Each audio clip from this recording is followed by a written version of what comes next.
I think he's looking out for the interests of the working people, and I think he wants people to have a better life and do better. And I'm all for that. And if that means I have to pay more in tax, like people think, oh, you're a socialist. I've heard people say that. Oh, you're a fucking socialist, bro. Like, first of all, he's not even a socialist. He's a democratic socialist. It's a different thing. He's not like everyone should have the even amount of money and we should all give up our money to the institution and then the institution should decide how it gets divided and you shouldn't be able to make more than X amount of dollars. That's not what he's saying. What he's saying is it should work for the people. And what he's saying is people should have health care. What he's saying is there's a lot of things that are already socialist ideals that we use. We just forgot about it, like the fire department. Yep. The fire department. Like, you don't have a private fire department that puts out your fire. We pay for the fire department. It comes out of our taxes. It pays those very brave men and women, and then they come and they put out your fire. That's a socialist idea. Public schools are a socialist idea. Police are a socialist idea. Fixing of the roads. There's a lot of things that your money goes to. The idea that we can't extend that and to have a better life because of it and to have free health care and free college education and to eliminate student debt. I don't know that that's incorrect. I don't know that he's wrong. He's got crazy ideas, and if they're right, it's revolutionary. And that's what he thinks. He thinks he can enact revolutionary change. But is free healthcare revolutionary when pretty much the whole a lot of world places? has it. Yeah, it's not. It's revolutionary for us. It's us. Yeah. Yeah. Because it's going to take out the drug companies, and there's a lot of money. A lot of money there. A lot of money. That's a big problem. Yeah. That's one of our biggest problems is the amount of influence that not just the drug companies have, but a lot of industry has on the way politicians decide how to spend your money. Is the idea that healthcare is a human right, not a privilege, a radical idea? I don't think it is. It's not. And the truth is, we are the only major country on earth. Many people don't know this. We're the only major country on earth not to guarantee health care to all people as a human right, and yet we end up spending almost twice as much per capita on health care. The function, and you can argue with me if you want, but the function of the current health care system is not to provide quality care to all. It is to make tens of billions of dollars in profit for the drug companies and the insurance companies. That's the function. If you go to Canada, and I live 50 miles away from the Canadian border, you have major heart surgery.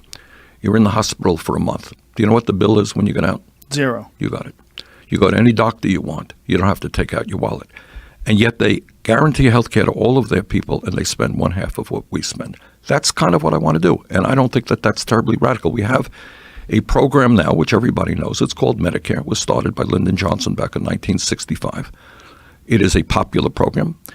All that I want to do over a 4-year period is to expand it. Today, eligibility age is 65. I want to take it down to 55, 45, 35, everybody over a 4-year period. That's about it. And I want to expand benefits to include dental care, hearing aids, and eyeglasses as well. That's about it. Not too radical. That doesn't sound radical at all. Now, when you say that Canada spends less, obviously they have less people. You mean less per capita? Yes, half per capita. Exactly, per capita. And the quality of care is as good or better. Do they have problems? Yeah, they have problems. Everybody has problems. But overall, the healthcare experts will tell you the quality of care there is as good or better than it is in our country. So what's the hurdle?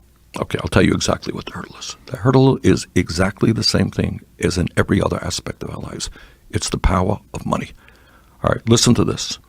Over the last 20 years, the drug companies alone have spent $4.5 billion in 20 years on lobbying and campaign contributions. That's what we're up against. The knowledge, and I mark my words, within a short period of time, you will see TV ads in California, all over this country, demonizing Bernie Sanders. He wants to do this terrible thing to you. He wants to do that. They have unbelievable amounts of money, and politicians are frightened of that power. A week ago, I went to Canada with a number of Americans who are dealing with diabetes. We bought insulin in Windsor, Ontario for 1/10 the price, 10% of the price, same exact product being charged in America. So you got drug companies that are engaged in collusion and in price fixing who are incredibly greedy. And the result is many elderly people, many working people simply cannot afford the medicine they need. It's unbelievable. And the reason for all of that stuff is we are the only country in the world that does not negotiate with the drug companies. They can charge you any price they want. And that has to do with the fact that we don't have a national health care program. Medicare is not negotiating, etc.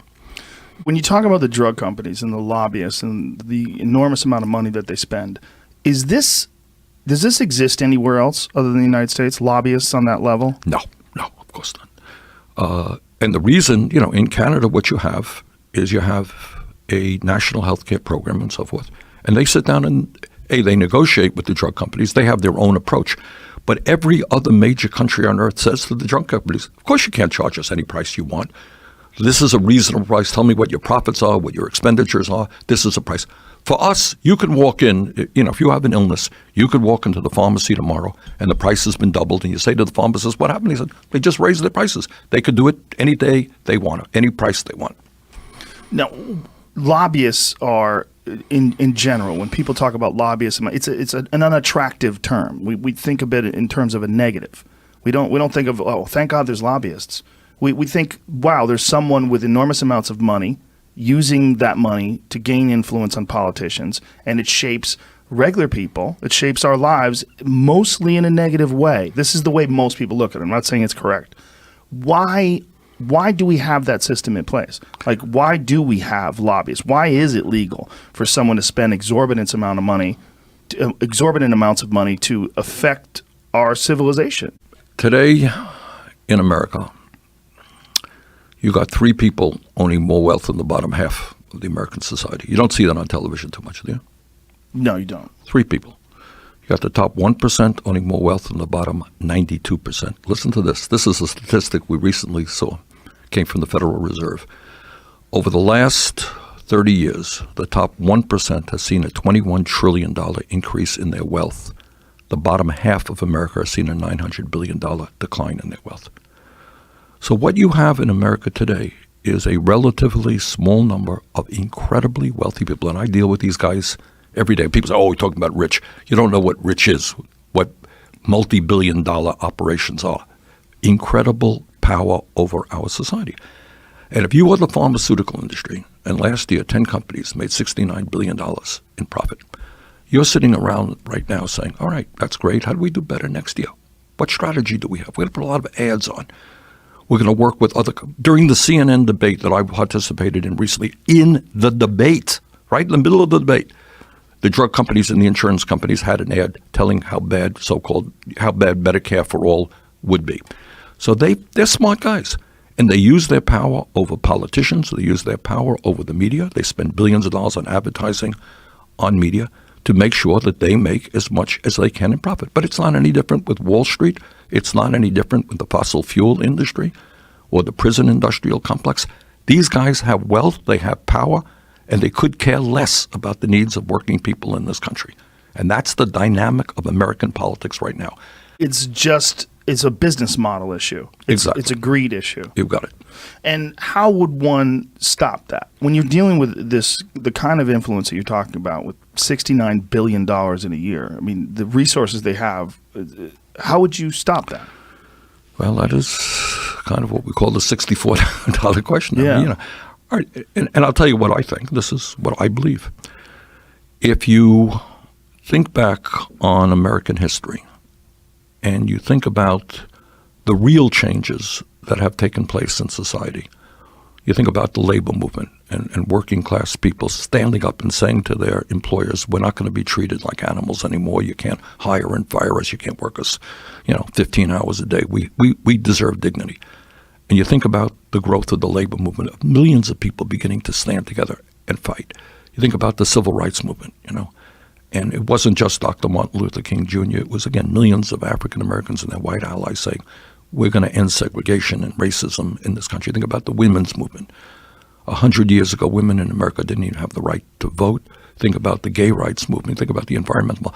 The only way that change takes place is when ordinary people come together and stand up and fight and say that the status quo is not working.